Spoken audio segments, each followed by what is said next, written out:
1 2 3 start.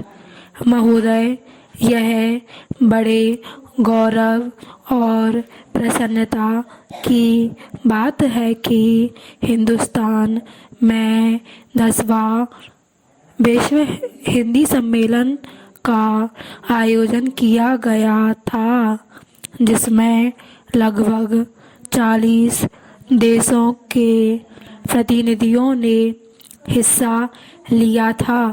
मैं इस संबंध में कहना चाहता हूँ कि इन प्रतिनिधियों में से कई प्रतिनिधि तो उन देशों से इतर के थे जहाँ पर हिंदी बोली और समझी जाती है।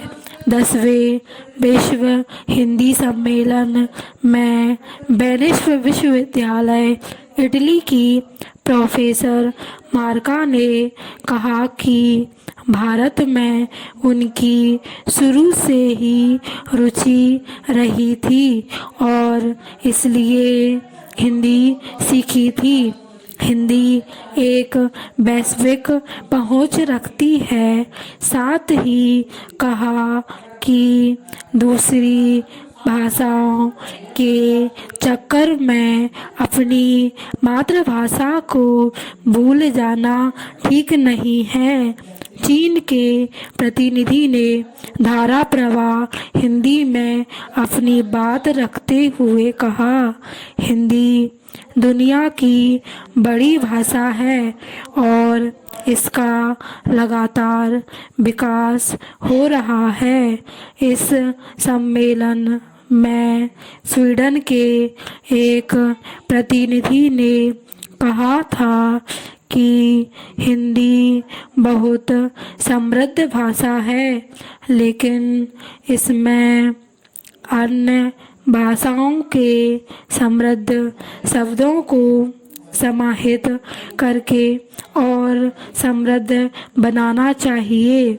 इस सम्मेलन में पोलैंड वारसा विश्वविद्यालय के एक प्रोफेसर ने प्रधानमंत्री द्वारा कही गई बातों को दोहराते हुए अपनी सहमति व्यक्त की थी कि हिंदी भाषा के अंदर दूसरी भाषाओं के उपयोगी शब्दों को समाहित करना चाहिए।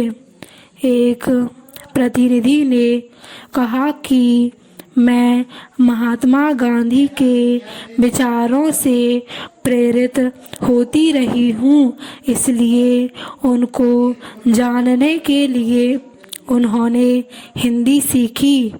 आज कल हमारे यहाँ हिंदी और हिंदी की फिल्में बहुत लोकप्रिय हो रही हैं।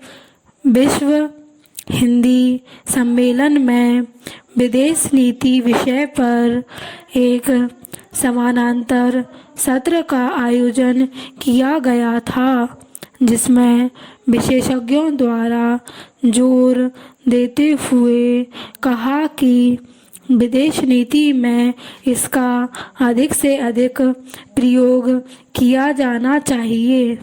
एक वरिष्ठ पत्रकार ने प्रशंसा करते हुए कहा था कि विदेश मंत्रालय में बीते 1 वर्ष से हिंदी का प्रयोग काफ़ी बढ़ रहा है। अब विदेश मंत्रालय में मौलिक हिंदी का लेखन होने लगा है।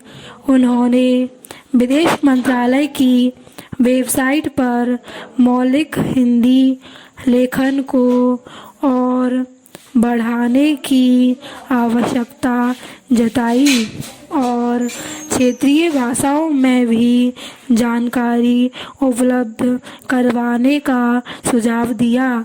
उन्होंने यह भी कहा कि प्रधानमंत्री और विदेश मंत्री हिंदी में बोल रहे हैं, लेकिन विदेश मंत्रालय के अधिकारी आज भी अंग्रेजी ज़्यादा बोलते हैं।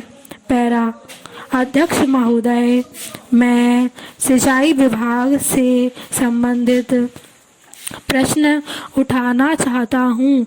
महोदय, मेरा प्रश्न यह है कि मेरे विधानसभा विकासखंड के अंतर्गत 2 स्टाम्प डैम कई वर्ष पहले बनाए गए थे। उनमें से एक स्टाम्प डैम में पानी रोकने के लिए गेट नहीं लगे हैं। गेट के अभाव में पानी एकत्र नहीं हो पा रहा है। यदि पहले से तालाब में गेट लगे होते तो पानी इकट्ठा हो जाता और किसानों को सही वक्त पर सिंचाई के लिए पानी मिल जाता।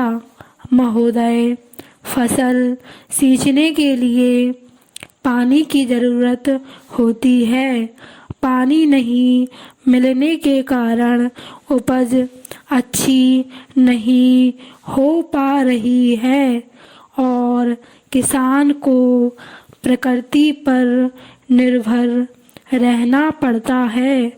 अतः मेरा अनुरोध है कि स्टाम्प डैम बनाते समय ही गेट लगा दिए जाएं तो किसानों को इस समस्या से निजात मिल जाती और किसानों को इस समस्या का सामना नहीं करना पड़ेगा।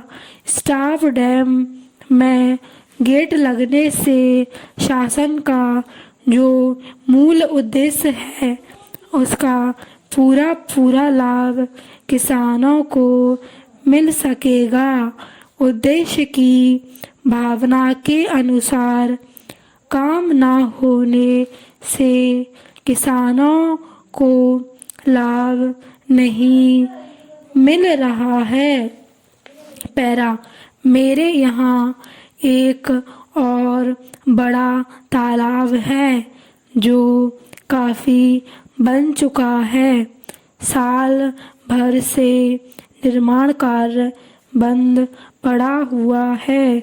जो 80% कार्य साल भर पहले हो चुका था वह बेकार हो रहा है।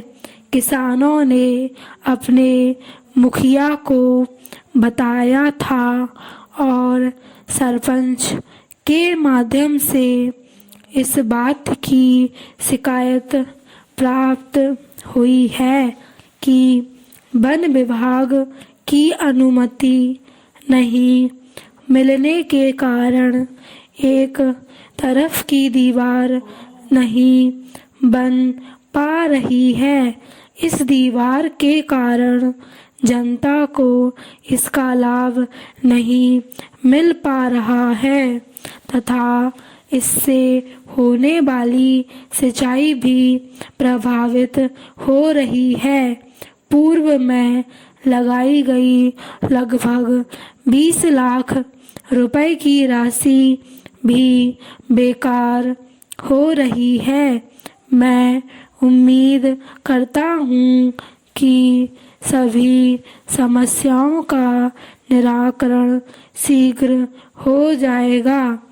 उपाध्यक्ष महोदय, अब मैं आपसे अगला प्रश्न करूँगा कि मेरे ज़िले के रेत खदानों की किस्त कतिपय लोगों की मेहरबानी और मिली भगत से जमा नहीं की गई है। ऐसी लगभग 10 खदानें हो सकती हैं जिनका अनुबंध ही नहीं किया गया। इस प्रकार लाखों रुपए की हानि सरकार को पहुंचाने का प्रयास किया जा रहा है। जिले के खदानों के माध्यम से जो रॉयल्टी ग्राम पंचायत को प्राप्त होती थी वह नहीं मिल रही है। रॉयल्टी प्राप्त नहीं होने के संबंध में सरपंचों द्वारा शिकायत की गई है। जांच और कार्यवाही नहीं होने के कारण शासन प्रशासन के प्रति खतरनाक रोष व्याप्त है। स्टॉप।